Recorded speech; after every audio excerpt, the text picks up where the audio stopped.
Ay, si Gatut. Ayun pala. Gatut, Uy, dami mong bigas ha. Para saan yan? magbibigay ako ng ano, Ng? ayuda. Ayuda. Wow, sana all. Baka meron ako dyan. Tumaas yung gasolina ngayon. Hmm. Eh, baka mamaya magsarado yung ano, yung mga tindahan. Kaya ako naman, para bilang tulong na rin sa mga kakilala natin, so magbibigay ako ng ng ayuda. O baka para sa may mga ayuda na yan, sa mga katulad namin, mga kalalakihan. Siyempre, may ano kami. Ay, nung nakaraan, namimigay ako ng ayuda para doon sa mga supot.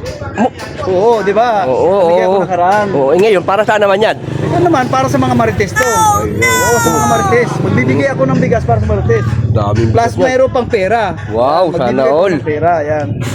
Di pwede nanay ko dyan. Ha? Pwede nanay ko. Marites, mo sa nanay ko eh. Titingnan natin sa listahan kung andun. Pero kung wala sa listahan yun, kasi yung mga listahan na yan, may pinanggagalingan yan.